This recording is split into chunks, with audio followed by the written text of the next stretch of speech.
Why faster is sometimes better, but not always. An audio Mises Daily by Jonathan Newman, narrated by Alan Davis.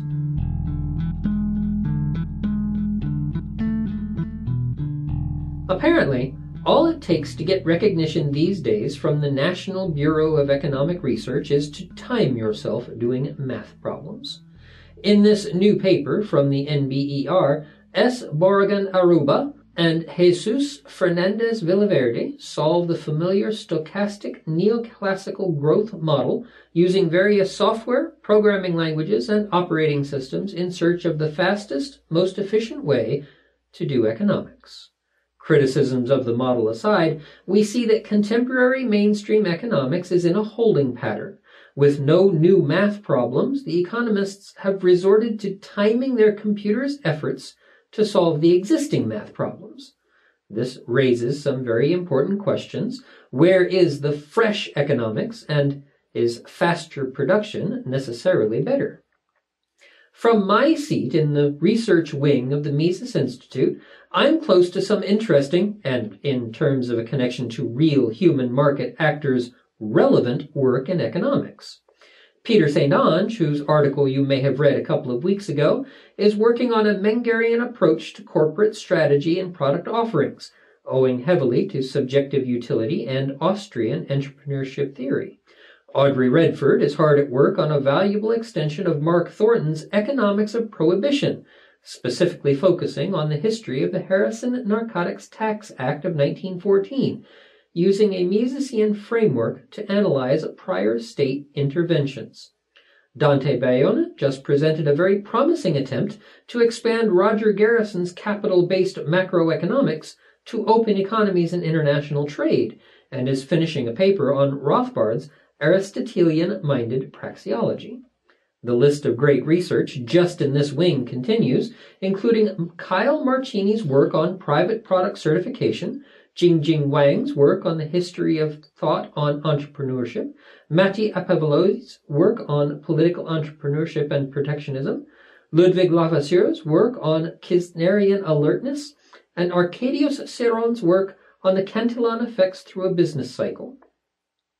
And I haven't even mentioned the great quantity and quality of work from the faculty at the end of the hall, Professors Klein, Salerno, and Thornton, who will be teaching this week at Mises University. Roundaboutness, booms, and production time. Although prediction of future events is inherently problematic, especially concerning human action, I can confidently say that none of the economists in this office will ever patrol halls with a stopwatch, timing our research production. This would be preposterous, because we understand the roundaboutness of production is causally related to the value of the product.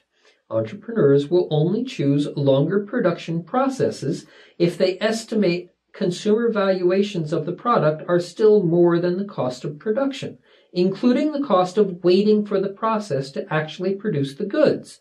This is, of course, only sustainable and growth-inducing absent artificial manipulation of interest rates.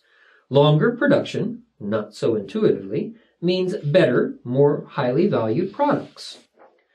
Note that this does not mean that longer production for the sake of longer production is valuable, a common misconception of Baum-Ballwark's theory, just that longer production is only employed when the estimations of the increase in value of the product exceed the increase in the costs associated with waiting.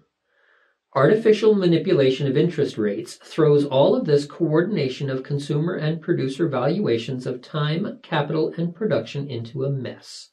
When longer production processes are made to look more profitable, and saving is made to look less profitable, a massive rerouting of capital occurs.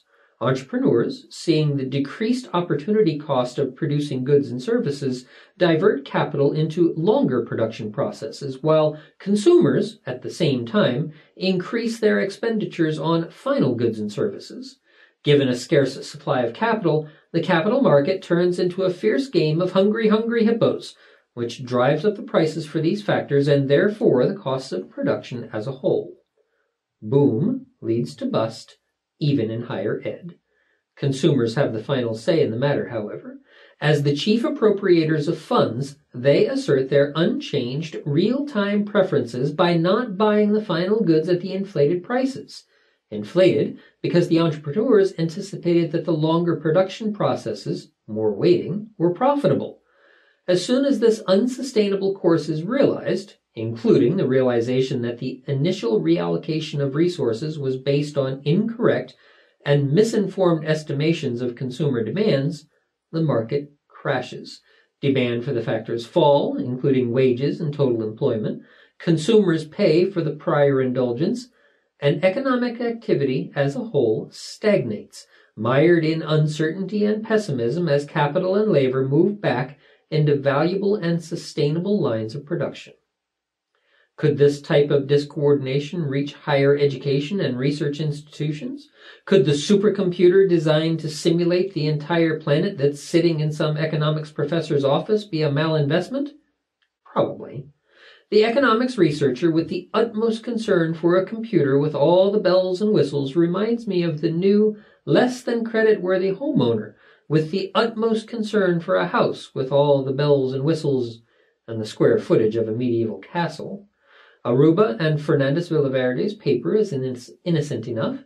They're just trying to introduce young graduate students to different computer programs and encourage proficiency in various programming languages. But their paper is as telling as it is innocent. Perhaps the academic economics community should stress realism over RAM, conceptual rigor over computer speed, and respect for the complex, dynamic intricacies of human action over complex math problems.